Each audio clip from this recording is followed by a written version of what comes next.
പാവർട്ടി പഞ്ചായത്ത് ഭരണസമിതി യോഗം ബഹളത്തിൽ കലാശിച്ചു.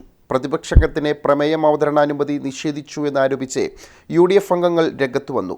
തുടർന്ന് ഭരണസമിതി അംഗങ്ങളും പ്രതിപക്ഷ അംഗങ്ങളും തമ്മിൽ വാക്കുപോര് നടത്തുകയും ചെയ്തു. പഞ്ചായത്തിന്റെ ഉടമസ്ഥതയിലുള്ള ഭൂമി അന്യാധീനപ്പെട്ടു പോകുന്നത് തടയുക, പെരിങ്ങാട് പ്രദേശത്തെ ജനങ്ങളുടെ സംരക്ഷണം ഉറപ്പുവരുത്തുക, വിഷയം ഹൈക്കോടതിയിൽ കേസ് ഫയൽ ചെയ്യുന്നതിനെ പഞ്ചായത്ത് കക്ഷി ചേരുക തുടങ്ങിയ പ്രതിപക്ഷ അംഗങ്ങളുടെ പ്രമേയം അവതരിപ്പിക്കാൻ പഞ്ചായത്ത് പ്രസിഡന്റ് അനുവാദം നൽകിയില്ല.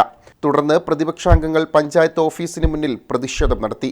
പ്രതിപക്ഷ നേതാവ് ജെറോം ബാബു, ക്ഷേമകാര്യ committee chairman Joseph Benny, TK Subramanian, Sunitha Raju, SDPI പ്രതിനിധി ഹബീബ് ഇബ്രാഹിം തുടങ്ങിയവർ പ്രതിഷേധത്തിന് നേതൃത്വം നൽകി.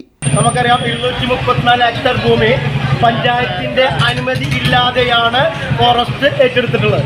അതിൽ പ്രതിഷേധിച്ച് ഇന്ന് ഇവിടെ 30ാമത്തെ അജണ്ടയായിക്കൊണ്ട് പ്രതിപക്ഷ നേതാവ് ഒരു പ്രമേയം അവതരിപ്പിക്കാൻ അനുമതി ചോദിച്ചു.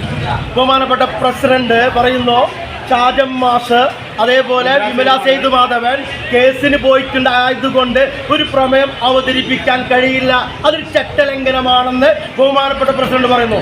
തികച്ചും ബഹുമാനപ്പെട്ട പ്രസിഡന്റ് മനസ്സിലാക്കേണ്ടത്, അദ്ദേഹത്തിന്റെ പാർട്ടിയും മനസ്സിലാക്കേണ്ടത്, ഇവിടെ വിമല സേതുമാധവനെയോ ഷാജം മാസ്റ്റേയോ കേസിന് പോകാൻ വേണ്ടിയിട്ട് ആരും ചുമതലപ്പെടുത്തിയിട്ടില്ല. ആയതുകൊണ്ട് ഈ പ്രമേയം ഇവിടെ അവതരിപ്പിച്ചാൽ അതൊരു ചട്ടലംഘനമാണ്. അതേസമയം ബന്ധപ്പെട്ട വിഷയത്തിൽ ഹൈക്കോടതിയിൽ കേസ് നിലനിൽക്കുന്നതിനാൽ പഞ്ചായത്തിന് ഇതിൽ കേസ് നൽകാൻ കഴിയില്ലെന്നും അത് ചട്ടലംഘനമാണെന്നും പഞ്ചായത്ത് പ്രസിഡന്റ് MM റജീന പറഞ്ഞു. ഗ്രാമപഞ്ചായത്തിൽ ഇന്ന് ഭരണസമിതി യോഗം ഉണ്ടായിരുന്നു. ആ ഭരണസമിതി യോഗത്തിൽ 29ാമത്തെ അജണ്ടയായി വനവൽക്കരണത്തെ സംബന്ധിച്ചൊരു അജണ്ടയായിരുന്നു.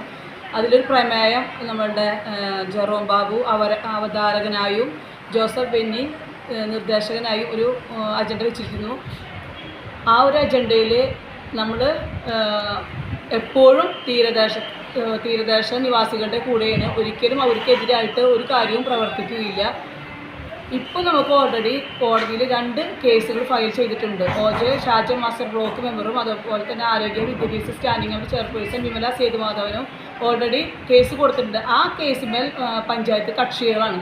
ഓൾറെഡി 2 കേസ് നിലവിലുള്ളപ്പോൾ നമുക്ക് അതിൽ വീണ്ടും ഒരു കേസ് കൊടുക്കാൻ പഞ്ചായത്ത്. പെരിങ്ങാട് പ്രദേശത്തെ സമീപവാസികൾക്ക് ദോഷകരമായൊന്നും സംഭവിക്കില്ലെന്നും റജീന കൂട്ടിച്ചേർത്തു.